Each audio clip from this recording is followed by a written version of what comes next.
Coming up next on the Jeff Crilley Show, my guest started a luxury handbag business, but it's not about the profits, it's about the purpose. We'll explain next.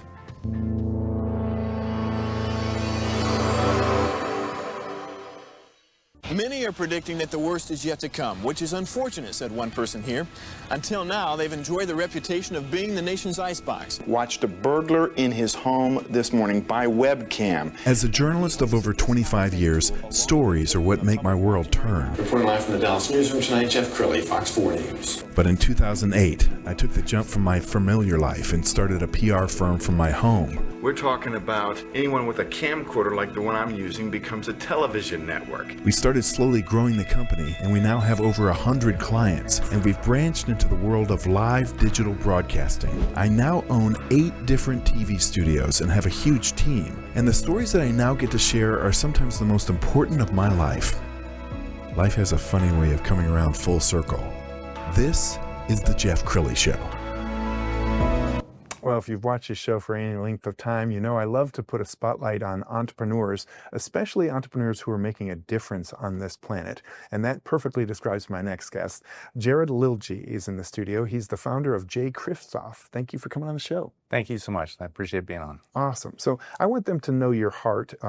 You actually went from kind of the airline business. You proudly served our military. Tell us a little bit about your background. I'm a retired Air Force pilot, 25 years. I currently fly for a major airline, but that's just what I do. That's not what I'm passionate about. I'm passionate enough to fly safe airplanes every day I get into it, but after 25 years of doing it, I need more, and I need to be part of something more. Sure. And there are a lot of handbag companies out there, but you're actually donating a portion of the profits to fight human trafficking. That is correct. Where did that passion come from? The first time I was ever introduced to anything in the human trafficking spectrum, I was on an operation in Africa. We were tasked to seek out a warlord that had been trafficking people. This was back in 2012. During one of the times where some of our troops were in contact with the enemy, a 14-year-old girl got injured, and we did a casualty evacuation of her out of the combat zone. Got her stable with our medics, and I was loading her into an ambulance, and I realized that there's a lot more out there than flying for the Air Force, and I need to be a part of it.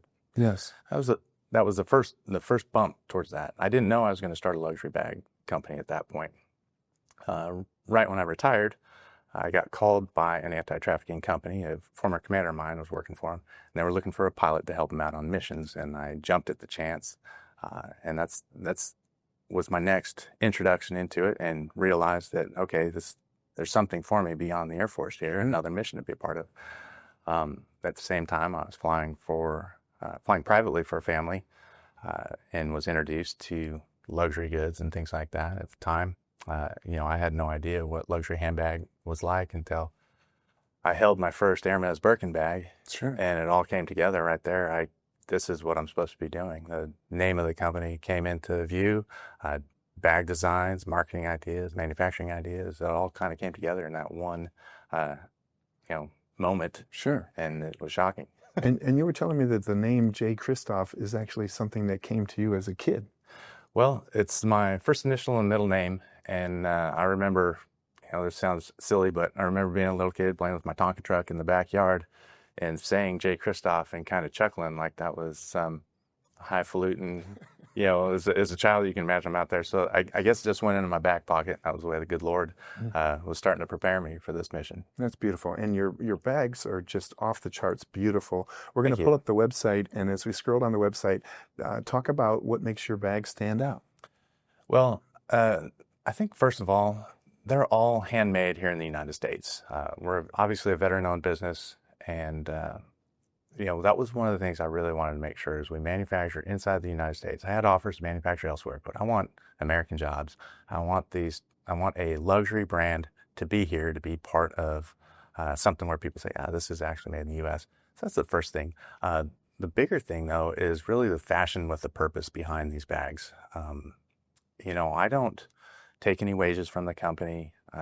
This is just 100% swinging for the fence. I want to make sure that we're doing everything we can to help end human trafficking. And it's really not about J.Christoph. It's really not about me. It's about the customer. When they purchase the bag, they have an opportunity to choose where the donation goes. So you go through the purchasing process, and I've vetted different nonprofit companies. And as you go through the website, you'll be able to decide, hey, this is like right here in Dallas. We support a company right here in Dallas. So if you go through, you can see that company, and your money comes right back to your community. That's beautiful. I want you to hold this up and show the inside, because if my wife was here, she would say, okay, but wait, can it fit my cell phone and more? Absolutely. So, yeah, absolutely. So turn it towards the camera so we can see. You bet. Inside, you can see I'm not a big brand yet. So we very much take on the quiet luxury idea. You can see it's got a zipper, the zipper there, another little pocket inside. But we put the logo on the inside, and it's plenty of room for a cell phone. I don't know if that's good enough. Yep, that's perfect. Yeah. And just the quality of the bag. When you touch it, you can tell it's substantial, and even the way it snaps. So great job. Thank you. We've got some more video. It's kind of a montage of clips of some of your bags, and I'm just going to have you narrate this as it comes on the screen. So let's go ahead and roll this and have you be the narrator. That's this bag right here, the Catherine. It's quilted, imported Italian leather. That's the Jacqueline. That one is made out of ostrich, and we have some of those that are also made, there you go, an alligator. That's actually, on that Jacqueline, it's got our logo on it. It's sterling silver that's plated in gold, and that's made by a local jeweler in my hometown there. It's beautiful. Yeah. That is our shoulder bag called the Arrow. Again, imported Italian leather. It's a nice size. You can see how it fits up there. And then that's our tote, the Arrow Lux. And you can see the proportion size there. And tell us about this picture. Let's hold on this picture for a second. Okay, that's our Carry Hope campaign.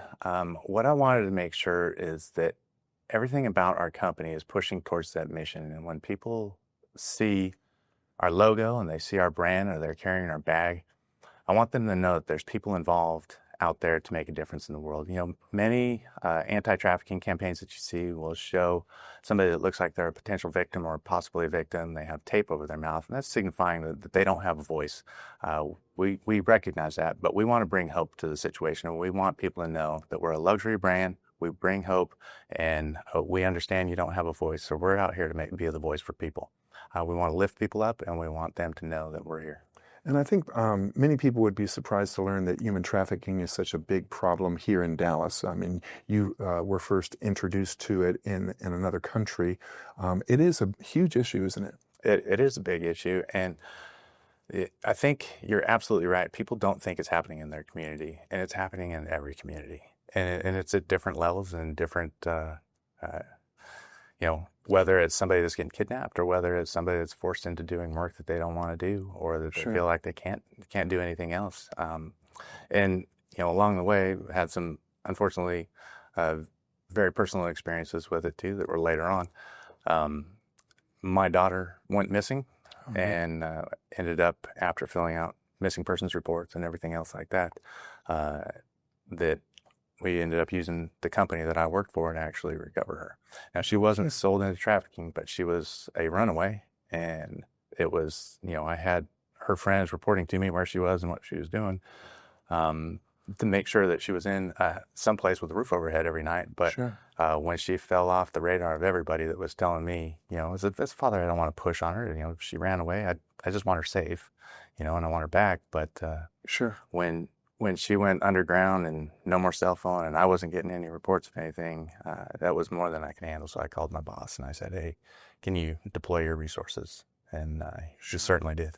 Give us an update. Is she doing okay? She's doing great. And that was quite a few years ago. She's grown up. We got a great relationship now. And, and I actually asked her, I said, I'm getting ready to come on this show, and can I tell your story? Because it's impactful. It's somebody that's already working in the anti-trafficking space. You would think that might not ever happen to me. It might be somebody else. But no, we had to use our resources to recover her. So that was a big, kind of the final thing that solidified that I will give everything I am to this company to make this happen.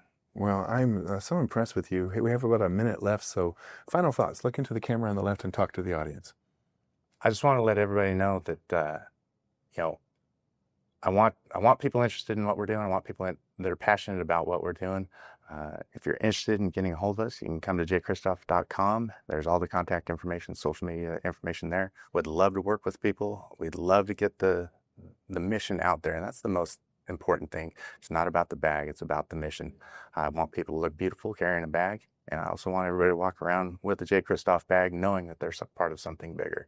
Wow, an amazing mission and ministry. Thank you so much for sharing your testimony with us. We're going to end with his website, which is jchristoph.com. The great Jared Lilje. Thanks for coming on the show. Thank you so much, Jim. You bet. That's it for now. We'll see you next time.